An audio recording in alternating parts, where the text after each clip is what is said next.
ഗവൺമെന്റിനോട് ആവശ്യപ്പെടുന്നത് ഈ മേഖലയോട് നിങ്ങൾ കാണിച്ചിരിക്കുന്ന ദുരിതം ചെറുതാണോ?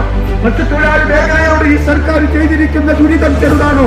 ഞങ്ങളുടെ മത്സ്യത്തൊഴിലാളികൾക്ക് വീട് വെച്ചു കൊടുക്കുന്ന പദ്ധതി നിങ്ങൾ ഇല്ലായ്മ ചെയ്തു. ആയെങ്കിലും ഉമ്മൻചാണ്ടി സർക്കാരിന്റെ നേതൃത്വത്തിൽ തൃശൂർ ജില്ലയിൽ മാത്രം 1000-നോടടുത്ത മത്സ്യത്തൊഴിലാളി വീടുകൾ വെച്ചുകൊടുത്ത ഒരു മത്സ്യത്തൊഴിലാളി ഡിപ്പാർട്ട്മെന്റ് ഇവിടെ ഉണ്ടായിരുന്നു. ആ മത്സ്യത്തൊഴിലാളി ഡിപ്പാർട്ട്മെന്റ് സ്വതന്ത്രാവകാശം നിങ്ങൾ പഞ്ചായത്തിലേക്ക് ലൈഫിലേക്ക് ഡൈവേർട്ട് ചെയ്തപ്പോൾ മത്സ്യത്തൊഴിലാളികൾക്ക് വിരലിലെണ്ണാവുന്ന ആളുകൾക്ക് മാത്രമാണ് വീട് കൊടുക്കാൻ കഴിഞ്ഞത്. ഞങ്ങളുടെ തണൽ പദ്ധതി 1350 രൂപ പാവപ്പെട്ട മത്സ്യത്തൊഴിലാളികൾക്ക് കൊടുക്കുന്ന പദ്ധതി നിങ്ങൾ ഇല്ലായ്മ ചെയ്തു. ഞങ്ങളുടെ സമാശ്വാസ സമ്പാദ്യ പദ്ധതി എവിടെയാണ് സർക്കാർ? ഞങ്ങളുടെ സമാശ്വാസ സമ്പാദ്യ പദ്ധതി 1500 രൂപ മത്സ്യത്തൊഴിലാളിയും 1500 രൂപ സംസ്ഥാന വിഹിതവും 1500 രൂപ കേന്ദ്ര ഗവൺമെന്റിന്റെ വിഹിതവുമായി 4500 രൂപ 5 മാസങ്ങളിൽ ഞങ്ങൾക്ക് തന്നിരുന്ന ആ സമാശ്വാസ സമ്പാദ പദ്ധതി എവിടെയാണ് സർക്കാർ? നിങ്ങൾക്ക് പണമില്ലാതിട്ടാണോ?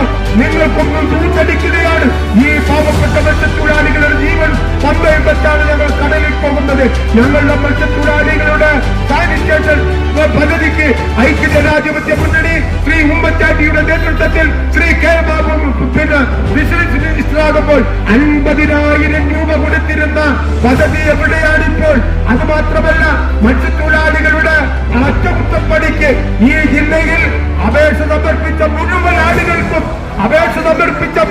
മത്സ്യത്തൊഴിലാളികൾക്കും ഫണ്ട് വിതരണം ചെയ്തുകൊണ്ട് എക്സസായ കൂടുതലായ ഫണ്ട് മലപ്പുറം ജില്ലയിലേക്ക് ഞങ്ങൾ കൈമാറിയ ഒരു ചരിത്രം ശേഷിക്കുന്ന ഒരു സംസ്ഥാനവും ജില്ലയുമാണ് തൃശ്ശൂർ.